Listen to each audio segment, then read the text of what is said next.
I was sitting in a police interview room in the mid-sized Midwestern city where I had lived my entire life, with my friend and lawyer, Ralph Boston, sitting next to me. Ralph whispered to me for the second time in the last 5 minutes, "Lucas, I again advise you not to say anything. Just exercise your right to a lawyer. I'm Lucas Worthington. It's a top-class name, especially when combined with my pretentious, never-used middle name, Rockefeller, because my parents are so damn rich. I'm rich too, but not because of their money.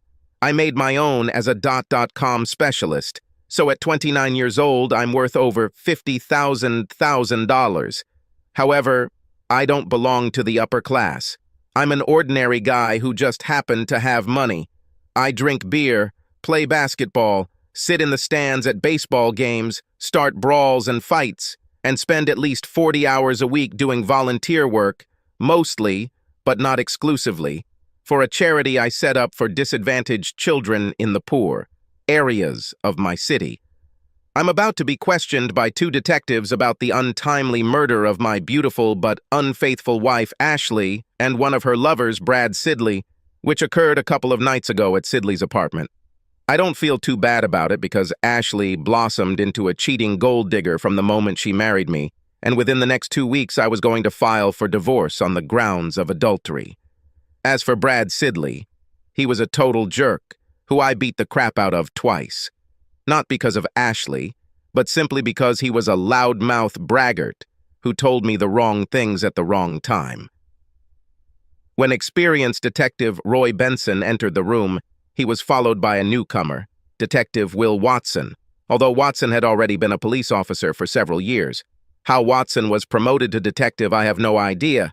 He looks good and is a real talker, which some people find charming, but in my opinion, he is dumb as a plug. My eyebrows raised and I smiled inwardly. Benson began like this. "As I understand it, you are ready to talk to us, Lucas, despite the presence of a spokesman for your interests. First of all, Detective Benson, I am not your friend, so you will address me as Mr. Worthington," I said. But before I could finish my thought, Watson chuckled. Titled ass. I turned to Watson, looked straight at him and said, "You know, Will, every time I see you, I remember the movie Menagerie." A puzzled expression appeared on his face, but before he could say anything else, I continued, "I remember Dean Weremere telling Flounder, 'You can't live your whole life fat, dumb, and ugly, son.' Well, the quote is not entirely accurate, but close enough. You remind me so much of Flounder, and for the sake of facilitating this interrogation, keep your fat, stupid, ugly mouth shut, or I'll have to do to you the same thing I did in the locker room our junior year at good old Hudson High after football practice. You remember this, don't you, asshole?" It brought back pleasant memories for me, but not so much for Will. In the locker room after football practice, Watson called me a horny weakling and pushed me. I threw him on his ass, hugged him, and stuck his head in the toilet. So, I was suspended from the game, but it was worth it. "There's no reason to say that, Mr. Worthington," Benson snapped. "Then tell your dog on your knees to shut the fuck up.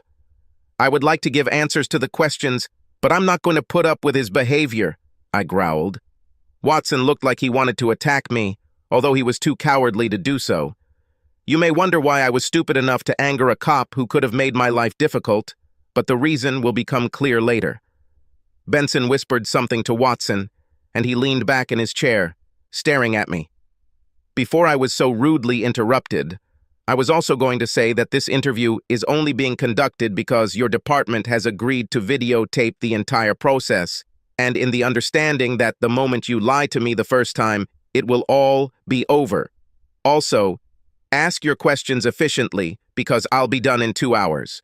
"We don't agree to a time limit," Benson said, visibly annoyed. "Obviously, either you didn't talk to Chief Jackson or you didn't listen to him, because I made these terms clear to him and he accepted them.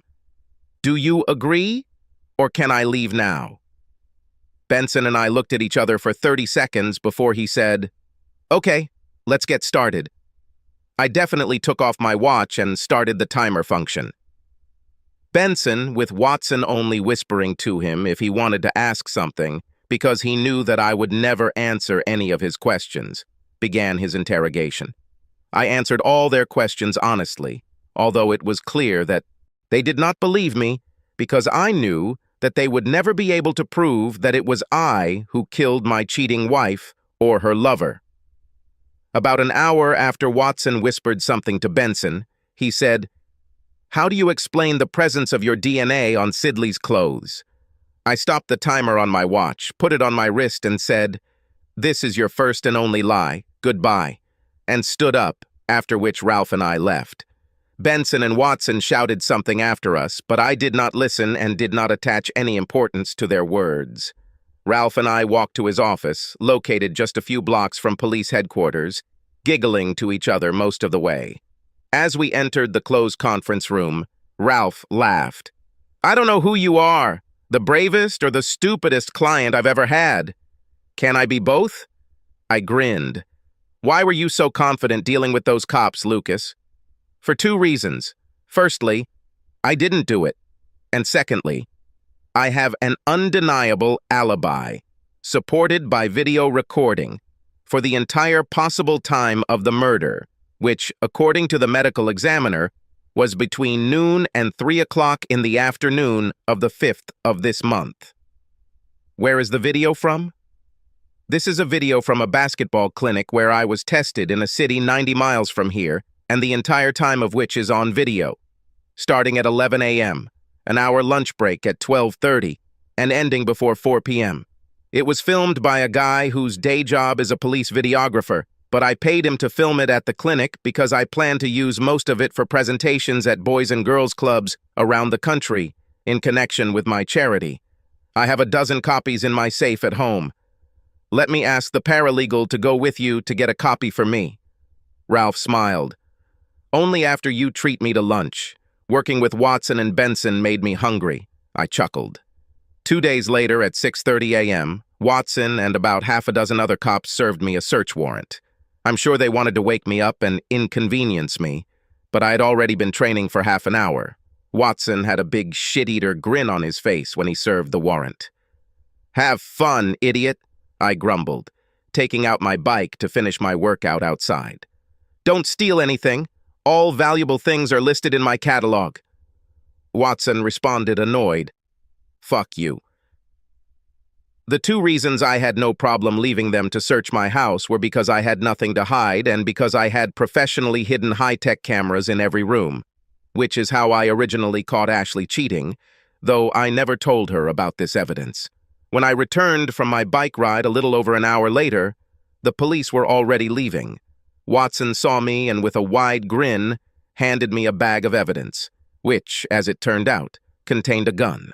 Since I didn't have a weapon, I knew it was planted, but I wasn't worried because the cameras showed it was planted.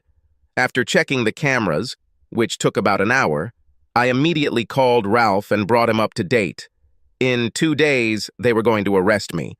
Ralph's friend at the police station alerted him, and he and I showed up at the station just as the task force was about to move out to arrest me at my charity in the most public manner, having already arranged for the presence of 2 local television stations. They were very angry that I stole their glory. I just smiled. Ralph had already petitioned the fairest judge in the local court for a bail hearing the next morning. I spent only 1 night in prison. Those bastards put me in a cell with a real scumbag named Melvin Brixey, with whom I'm sure they agreed to beat me up. This also didn't work for 2 reasons. I caught Melvin off guard by telling him as soon as I walked into the cell that I knew the cops had promised him something if he beat me up. After that, I immediately told him that I was rich and that I was not a failure myself, and if he testified in my favor, then I would pay for the services of the best criminal lawyer in the area, who would take his case, and if he didn't like that deal, then he will be surprised by my physical reaction, and that I will not stop until one of us dies. Given his size and background, Melvin would have ended up beating me to a pulp, but he immediately liked me for my aggressive approach. When Ralph met with me the next day at my bail hearing, I told him that I was paying for Melvin's defense and asked his senior partner, a criminal defense lawyer, to meet with Melvin that same day. In parting, I shook Melvin's hand, and the 2 jailers who accompanied me looked at us with their mouths agape. The DA himself was present at the bail hearing. It was an election year. This is a complete asshole who dealt with my father when he was in private practice and got what he deserved. He treated the case as a high-profile one to ensure his re-election. He made very disparaging comments about me, which made me very angry. Luckily, Ralph has a much cooler head than I do, so he tempered the DA's arguments with logic instead of calling him the asshole that he was. Ralph also pointed out the disruption to my charity work that would occur if I was sent to prison, and that I was clearly not a flight risk. I was released on $2,000 cash bail and forced to hand over my passport, but without a wrist monitor. When I returned to Ralph's office, we had worked out our strategy in just over 2 hours. When we finished, we grinned. He immediately had his technical expert review the DVD of my alibi that I had given him. We put the relevant scenes from my home cameras during the police search into an easy-to-display format, and Ralph began contacting the alibi witnesses to tell them to cooperate less with the police. However, the first thing Ralph did was file a notice with the court that we were exercising our right under state and local law to have a trial within 90 days of my arrest, which was infinitely faster than the prosecutor and the court were accustomed to. Most criminal defendants, especially if they are out on bail, want to drag out the process as long as possible. Also, unlike most of the accused, I did not avoid the media. Gave interviews to every reporter who asked for it.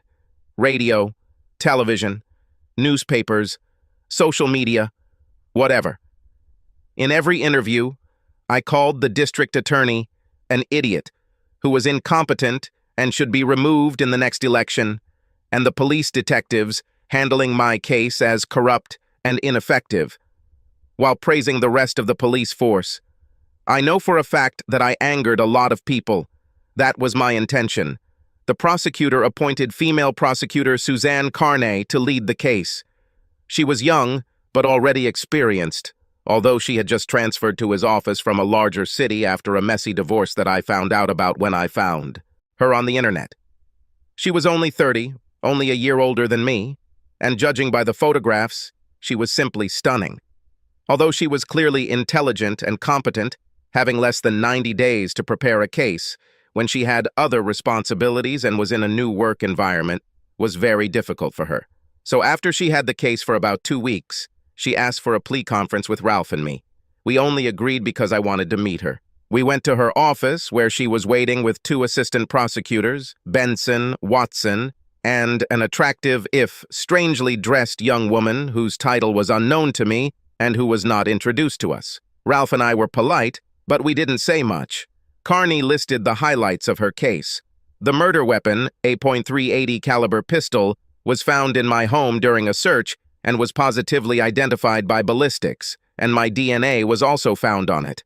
The video of my alibi ends at 1:50 p.m., giving me enough time to commit the murder by 3 p.m., according to the medical examiner. I had a strong motive because Sidley and Ashley were having an affair, and getting rid of her was cheaper than divorcing her. And my history of quarrels with Sidley in the past, where she claimed Sidley had gotten the best of me, is clearly not true. But the source of this information was a friend of mine who, although not lying, reported it incorrectly.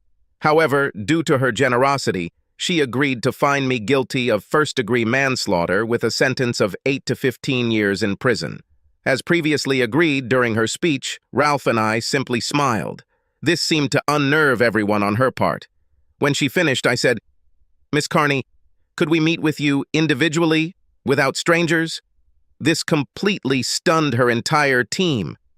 I can't do this.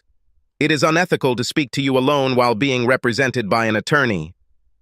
"Actually, Miss Carney," Ralph smiled, "since both Mr. Worthington and I fully agree, there is no ethical problem, and we will both sign a statement to that effect." After a minute of awkward back and forth, I chuckled and said, "Please call your secretary, dictate this statement to her or him, and ask him or her to bring it here for me and Ralph to sign." Suzanne called her secretary, dictated what she wanted, and while we waited for the document, I engaged Suzanne in the most pleasant, non-legal conversation I could manage. smiling at her constantly. Less than 5 minutes later, her secretary, a man, came in with a document. After a quick look, Ralph and I signed it. The secretary and one of the assistant prosecutors witnessed our signatures, and the secretary left to make copies for us. After that, everyone left the room except me and Suzanne. As soon as the door closed, I began, "Suzanne, since you are relatively new here, I want to tell you some things that you may not know. Detective Watson is corrupt, and your boss, the district attorney, is incompetent. If you continue this case, both the police and your office will be completely disgraced. So disgraced that it will be difficult to recover from it. Others who work with you do not have your best interests at heart. Do you have something specific that you want to tell me?" She pouted. "No, I will leave this for the court if you decide to continue. Just a warning that nothing is as it seems, and you should take a closer look at the discovery of the gun and my alibi. I don't want you personally to get it for this. If you do not investigate further, I suggest you ask the district attorney to reassign the case." "Why do you care?" She pouted again. "Because I like you, and I'm looking for a new relationship since my cheating wife has passed away, and would like to get to know you better," I answered with a smile. Obviously, Suzanne was stunned because she just stared at me with her mouth open for 2 whole minutes. Finally, she regained the ability to speak and asked, "Are you serious, or is this some kind of trick?" "I'll tell you how serious I am. I know that your favorite artist is Bon Jovi, and on my iPhone, I will buy you and me 2 front-row tickets to his show in New York from a friend of mine for his next concert in exactly 123 days, and I invite you to come with me." I smiled, taking out my iPhone. After another long pause, she said, "You are crazy. Just tell me whether or not you accept my plea deal, which expires after today." "Miss Carney, I'm sorry if I upset you. Perhaps after finding me not guilty you will change your mind, and I will be as kind to you as I can. However, to answer your question, I reject your offer and any future plea bargains because I am innocent." At this moment, while she was still in a semi-shocked state, I quickly took her hand, kissed it, and left the room. As we were leaving the building, passing Watson, I gave him the middle finger. Ralph chuckled. "How did everything go?" he asked. "She turned down my offer of a date at a Bon Jovi concert in New York, but she was interested in me. I'll try again after the trial. Given what happens there, will she ever talk to you again?" "I hope so," I chuckled. "Maybe she'll develop a sense of humor." "Dream," Ralph laughed. "I don't want to spoil the outcome of my trial for you in advance, but I have to say a few things. The DVD we gave the prosecution with my alibi appears to cut out at 1:50, but if you continue to play it for another 30 minutes, it resumes at 1:50 and shows me until it cuts off at 4 p.m. If the prosecutor's office or the cops had continued to play it instead of cutting it off at static, they would have seen it. In addition, the prosecutor's office was under the impression that Ashley and I did not have a prenuptial agreement. But there was one, although the only people who knew about it were my business lawyer Ralph and her friend, who witnessed the signing, but now lives over 2,000 miles. We listed her as a witness on a long list, but the prosecution was never able to contact her, and under local rules, we were not required to reveal what witnesses might say. Fortunately, we got a good but unsentimental judge, although, given the strength of our case, anyone would have been suitable. The jury was selected in just 2 hours. Our jury consultant and Ralph were pleased. Although we felt we were doing well, there was no reason not to select good jurors. The prosecution began with the medical examiner presenting photographs of the gruesome death and the time and cause of death. Between noon and 3 o'clock in the afternoon of the 5th, 2 .380 caliber bullet wounds to Sidley's head and a through one, from which Ashley died, were his main statements. Ralph's only cross-examination was aimed at establishing the exact time and manner of death. The police witness who assessed my financial situation testified how much money I would have to pay Ashley if we divorced. Since adultery is not grounds for divorce proceedings, and there is no evidence of a prenuptial agreement, Ralph scored many points by introducing into evidence a prenuptial agreement that limited her payment in the event of a divorce due to infidelity to only $50,000, and in the event of a divorcee for any other reason to only 1,000 Ts. Ralph also embarrassed the witness by asking if she had ever tried to contact my business lawyer to see if there was a prenuptial agreement, and not just based on what she had heard from Ashley's friends. Her answer, no, brought a look of disgust on the faces of several jurors. Suzanne then called a ballistics expert who positively identified the .380 caliber pistol found in my home as the murder weapon, and a DNA expert who testified that my DNA was on the weapon. Ralph cross-examined to make it clear that the ballistics expert did not personally know how the gun was found, and the DNA expert testified that there was no DNA on the bullets in the gun, and that, given the locations on the gun where DNA was found, she could have gotten there by transference. Up until this point, Suzanne seemed confident. She got her first real indication that her case was falling apart when she called her star witness, Detective Will Watson. Watson testified about the search warrant for my home, how within 30 minutes Corporal Cheryl Billings, one of the officers conducting the search, found the gun, called Detective Watson, picked it up in his gloved hands and put it in an evidence bag, while Detective Watson looked at it. His testimony only took about 20 minutes. When Ralph stood up for cross-examination, he held in his hand the remote control for the courtroom's large screen projector. "Detective Watson, what were you wearing on the day of the search?" asked Ralph. I don't remember." Ralph showed a photo taken outside my house with all sorts of police officers around, taken by a camera on the front door, which showed him wearing dark blue trousers, a light blue long-sleeve shirt, a distinctive red and yellow tie, black dress shoes, and a tweed sports jacket that seemed bulky. "Is this a photograph of you on the day of the search, showing your clothes?" Yes, it seems like that," Watson replied. "I didn't ask you if it was similar, whether your clothes on the day of the search are shown in this photo or not. If necessary, we can call Corporal Billings or other officers to testify."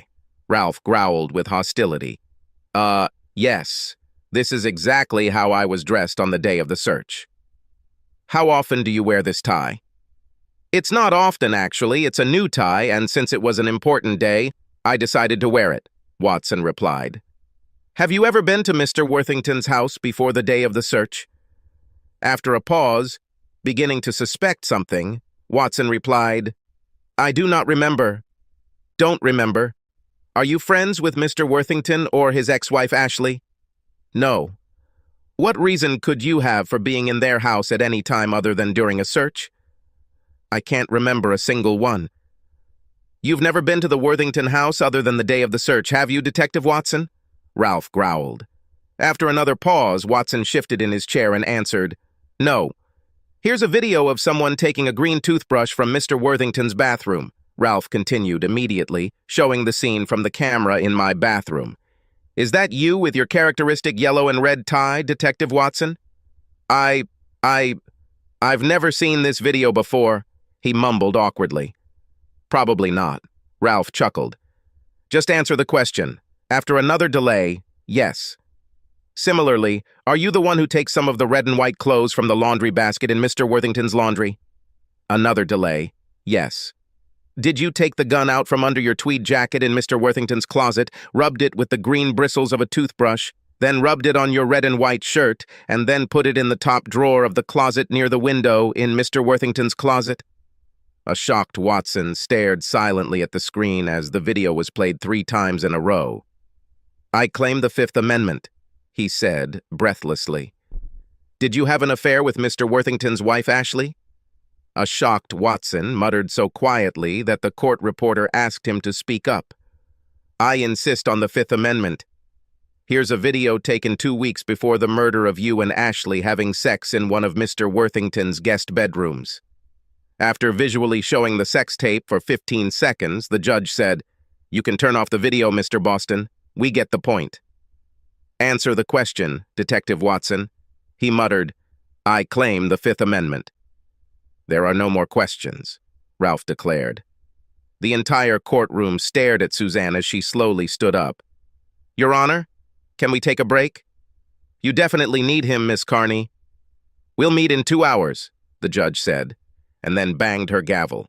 All the jurors either smiled or shook their heads. Detective Benson was in the courtroom. I approached him and asked, Are you going to arrest Watson now? He had a glazed expression on his face, but he answered, I don't have a warrant. But there are sufficient grounds for charges, if not of murder, then at least of tampering with evidence, I answered. Murder? He gasped. Who the hell do you think killed Ashley and Sidley? This is the guy who planted the murder weapon. Take courage, Benson, and arrest him, I growled. To my surprise, Benson nodded to the bailiff, and the two of them placed Watson under arrest. While we were having lunch, Suzanne called Ralph. She wanted to meet. We expected her to say she was withdrawing from the case. To our surprise, she said instead, I talked to the district attorney, and he said we'll accept a guilty plea to second-degree manslaughter, just 2 years in prison. Outraged, I shouted, Are you telling me that the asshole Watson who killed my wife will only get 2 years? Suzanne, who had the decency to look embarrassed, replied, No, I'm offering this plea agreement to you because we believe you likely had some kind of relationship with Watson. I was speechless. I came at her with such an angry tirade that she looked scared to death, and it was only because Ralph had the strength and size to hold me back that I didn't hit her in the face. I would never have hurt her, but outwardly, I was angry more than ever. As we ran out of the conference room, I shouted, Fuck you, bitch! Ralph thwarted my anger when, as he led me away, he whispered, Does that mean you won't take her to the Bon Jovi concert in New York? I stared at him for a few seconds, still burning with anger, and then burst out laughing. When we reconvened after a 2-hour delay, the judge called the lawyers to the stand. They were talking animatedly. When Ralph returned, I asked him what was the matter. He said, The judge assumed that Suzanne would throw out the lawsuit due to prejudice. When she refused, the judge reprimanded her, but she did not budge, saying that the prosecutor wanted her to continue. I chuckled. After Suzanne called as her next witness, the guy she believed told the detectives that Sidley beat me up, giving me a motive to kill him. She realized that everything was going to hell when, during direct interrogation, Ralph didn't even have to conduct cross. He said, Detective Watson must have misunderstood me. I told him that although Sidley instigated the fight and hit Lucas first, Lucas cleaned his face. Sidley spent the night in hospital. Suzanne then called the videographer about recording my alibi. After clarifying that he was the official videographer for the police department of the city where my basketball clinic is located, she asked, Did you review the video recording you made, which is State Exhibit number 14? Yes. Is this a full video recording of the event? Yes. Does it show that the defendant, Mr. Worthington, was there until about 1:50 p.m.? No. It shows that he was there until about 4:00 p.m., and even then we talked to him until about 4:30 p.m., when he left to drive the 90 miles back home. What? The prosecutor said in surprise. I watched the DVD and it stopped at 13:50, and after that it was just static. You obviously didn't view the interference, and I have no idea how it ended up on your copy of the DVD. If you do this, you will see that it lasts up to 4 hours. Suzanne gave the witness a remote control. He fast-forwarded through the static, showing the rest of the video, and she stopped him as he fast-forwarded to 3 o'clock, then sat down. Ralph had the witness fast-forward to the end. The DVD showed 16:01, then the videographer confirmed that he saw me with his own eyes at the event from approximately 11:00 a.m. to 16:30 p.m. Suzanne said with the look of a cornered dog, The prosecution has everything. Typically at this point, the judge will dismiss the jury and the defense will file a trivial motion for a verdict. The judge did not bother herself with this.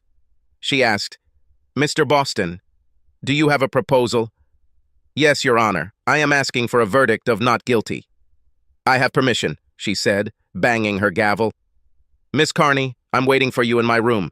The jury is out with my thanks. After that, The press was hungry for interviews. On the steps of the courthouse, Ralph first ranted about how the prosecution had done me a terrible service, and that he knew all along what the outcome of the case would be, and if the police and the prosecution had been honest, the case would never have been brought. He was a little careful with his words. I wasn't. After talking to Ralph, I told him that anyone who would vote for a crooked DA in the upcoming election was a fool, that Watson was the killer, and that the police should do their own investigation. I also said I would file a lawsuit against the DA for false prosecution. Another lawyer from Ralph's firm filed suit the next day, naming the district attorney Suzanne, whom I considered a heartless fool, and Detective Watson as defendants. Local media blew up the story. The district attorney and chief of police were in hiding. 3 days after the charges were dropped, as I was finishing up work at my charity, having just run an after-school program for disadvantaged girls and boys, a young woman approached me. I vaguely recognized her. Mr. Worthington, I'm Shirley Williams, she said, holding out her hand. I shook it and then said, I think I've seen you before, but I can't admit it. Yes, although we were not introduced to each other, I sat in the courtroom when you had your first plea negotiations with Miss Carney, and I was present at your trial. Now everything has fallen into place. Although her dress was skimpy and she wore what appeared to be deliberately ugly glasses. I had initially noticed that she was attractive, and now, facing me, she looked even better. What do you have to do with my business? I asked, holding her hand a little longer than was necessary or appropriate. I am an intern, fresh out of law school, and an observer. My internship ends next week. Miss Carney was too embarrassed to come to you herself, so she asked me to come talk to you, Shirley continued. Let's go to my office, I smiled, making small talk with her as we walked a couple 100 meters to my office building from the recreation center, where I was holding an after-school program. When we entered my office, I invited her to sit down. She looked around. Your office is much nicer and neater than I expected, she said. Sorry to disappoint you, I smiled. She smiled back, then continued. All members of the prosecution team apologize for the errors of judgment that occurred during your case, but are puzzled by the static gap in the DVD you provided as an alibi. They are puzzled, right? I smiled again. Besides, Ms. Carney and everyone else involved really want to apologize for everything. If everything had been investigated more thoroughly, the case would have been closed before trial. That's right, I smiled again. After a pause, Shirley said, You're not going to make this easier, are you? Should I? I smiled again. Shirley sighed. Besides, Miss Carney wants to know what she can do to get you to drop your lawsuit against her. After a long pause, I asked, Why are you here and not her? I think that after your tirade against her on the last day of the trial, she is afraid of you. Why was she such a heartless piece of trash before I attacked her?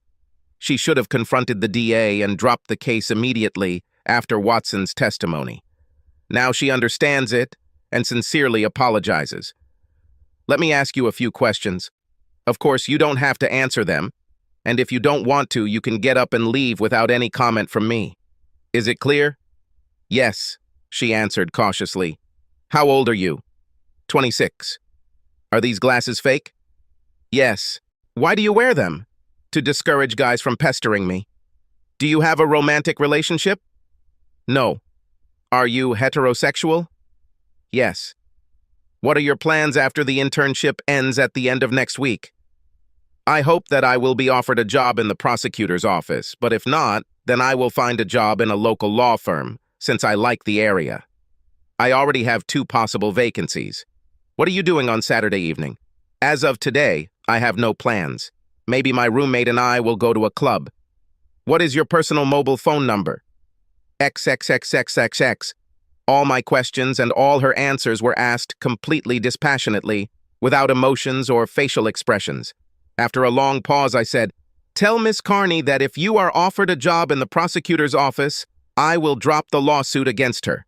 Tell her to tell the DA that if he makes a sincere public apology, Watson will be charged with the murder of my ex-wife, not just for his current falsification charge, and if you are offered a job in the DA's office, I will drop the case against him.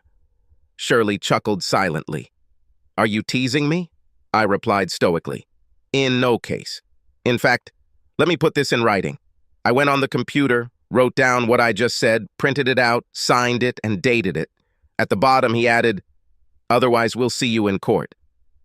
I handed the paper to Shirley. She looked at it, smiled, and said, "Thank you, Mr. Worthington," and extended her hand. I shook it and said, "You're welcome, Miss Williams." Looking out the window and seeing her leaving my building, I called her on her cell phone. She took it out of the pocket on the side of her purse, looked at the caller ID, and smiled, answering, "Shirley Williams." "Hello, Miss Williams," I said. "Lucas Worthington." "Isn't this the Lucas Worthington I just met?" she asked with a slight hint of amusement in her voice. "The same one. I understand that you don't have any firm plans for Saturday night, and I was wondering if you'd like to have dinner with me and see The Mousetrap at the Artist's Playhouse. It's the longest play in history." From the window, I saw her smile widely. After some delay, she said, "Yes, I agree, Mr. Worthington. Would you like me to meet you at a restaurant?" "No, if you don't mind, please text me your address, and I'll pick you up at 6:15 on Saturday evening." "I'll do that," she said, still smiling. After she ended the call, I saw her typing on her smartphone, and as soon as she returned it to her purse, I heard a beep on my cell phone. The message included her address, along with a smiling emoji. Between the time Shirley met me on Tuesday and the time I picked her up on Saturday, I paid for and received a full report on her from a private investigator. I didn't need another gold digger like Ashley, and I felt a connection with Shirley, who intrigued me in the short time we talked.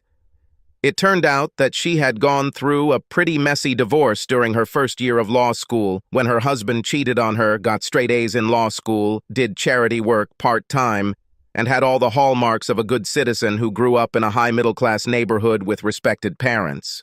One is a doctor, the second is an artist, and two older brothers. One is a business owner, and the second is a doctor. When I picked Shirley up, she looked great. Discreet but stylish clothes, light makeup, attractive hairstyle, no fake glasses. I asked to see her roommate before we left. I chatted with my neighbor and gave her 2 tickets to a concert at a local venue the following weekend. This impressed both her and Shirley. Dinner with Shirley was the strangest experience of my life. After small talk on the way to the restaurant, the most expensive in our city, at least in my opinion, we had only been sitting for a minute when she said, "We don't need to exchange basic information about each other, do we, Lucas? What I mean is that I already know almost all the relevant facts about your background from the investigation the police and prosecutors conducted on you before your trial, and I'm sure you have experienced people who have done a deep dive on me. Why don't we just move on to what makes us tick, what makes us happy, what are our goals in life? Important things like where we went to school, how many children are in our families, etc." I was surprised, but not as much as I might have thought.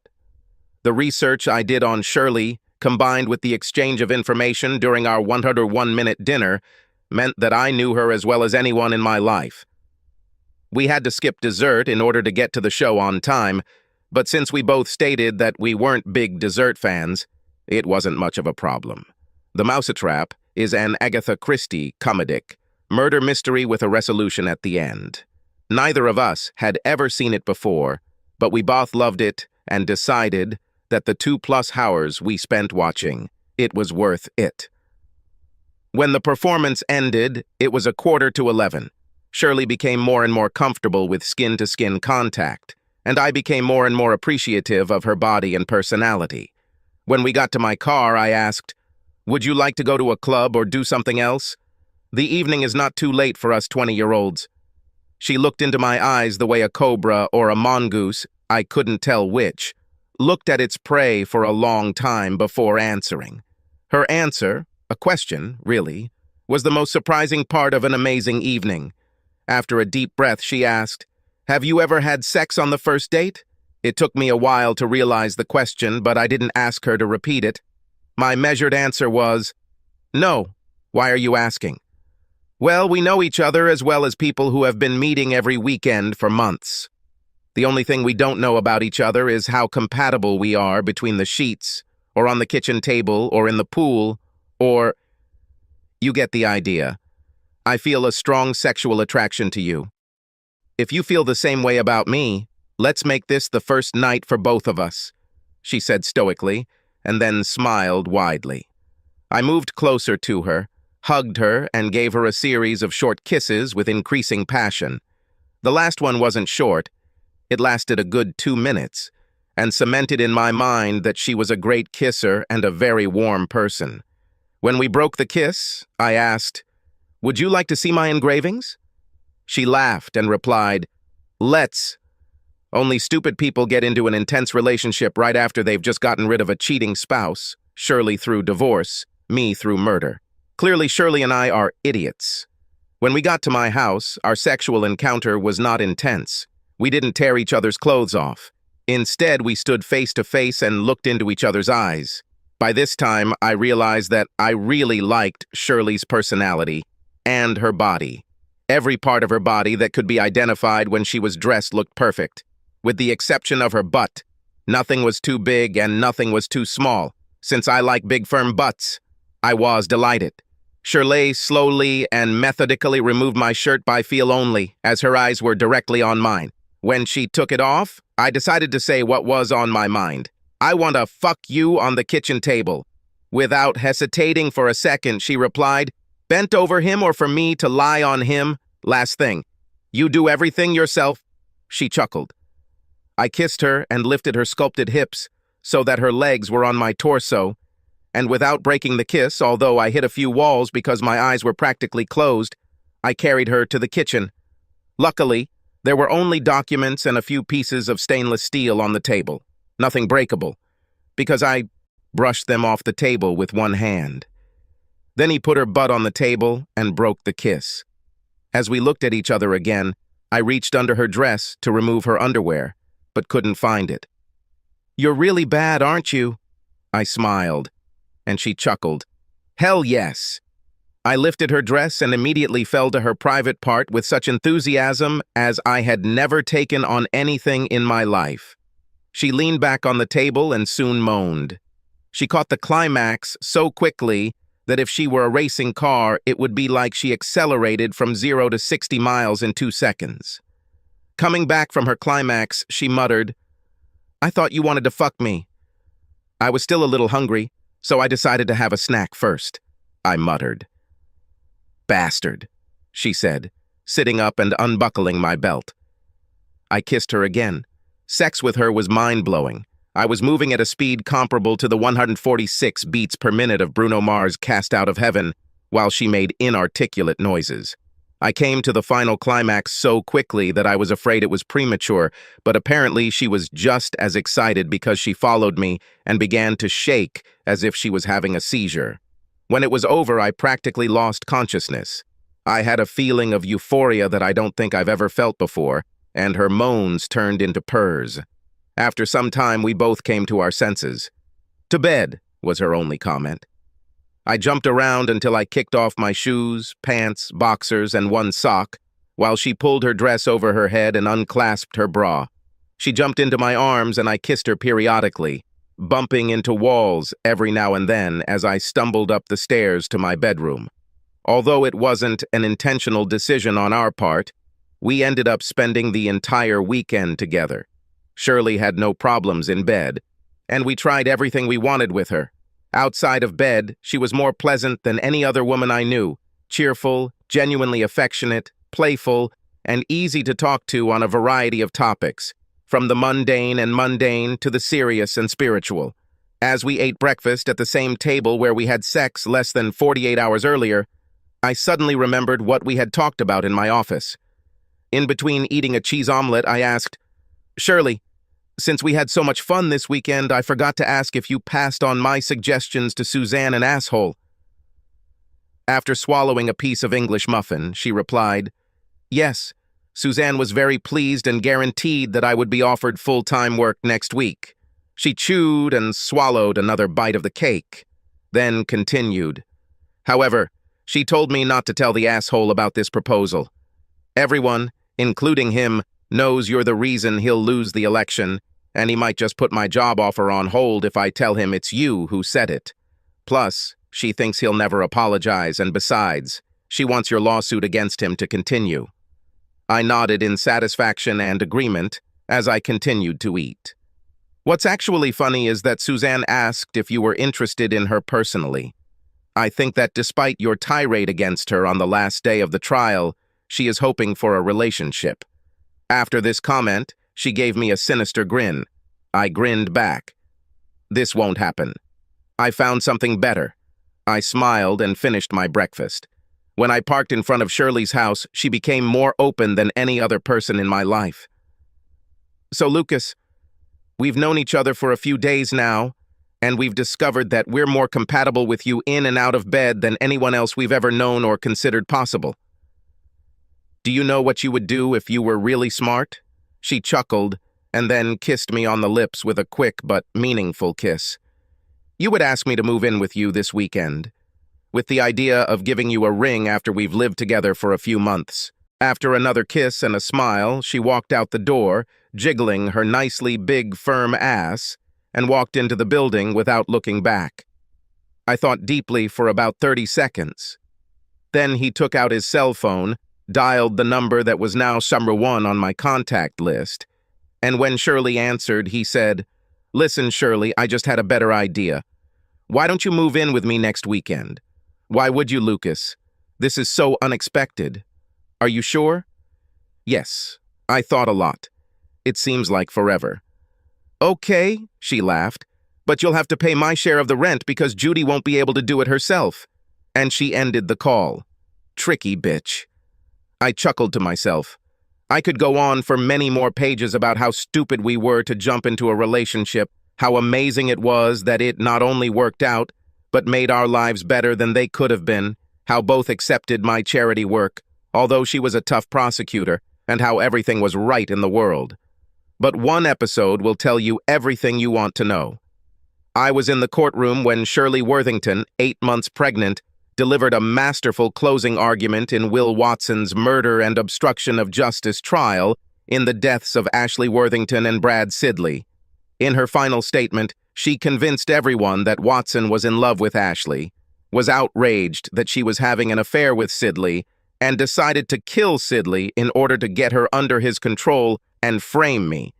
Unfortunately, he was careless when shooting Sidley, and one bullet passed through him and into Ashley, killing her. As the jury left the courtroom, I gave Shirley a big hug and kiss and gently rubbed her belly, telling her how proud I was of her. By the time we returned from afternoon tea, no more than an hour had passed since the jury began deliberating. She had received word that the jury had reached a verdict. After the sergeant major said, "Guilty on all counts," I waited while Shirley accepted congratulations from everyone around here, even from opposing counsel. When it was my turn to congratulate, I whispered in her ear, "Tonight I'll give you a nice bubble bath. I'll have your favorite food delivered from the most expensive Italian restaurant in town. I'll give you a foot massage, and then we'll have sex." Shirley smiled, kissed me, and said, "Sounds like a good plan. At least now that you have me, you won't be able to get me pregnant." Subscribe to our channel so that your second chaff doesn't cheat on you, and go ahead and listen to the next story, because this story is nothing compared to the next one. If you're under 18, don't even think about listening to the next one.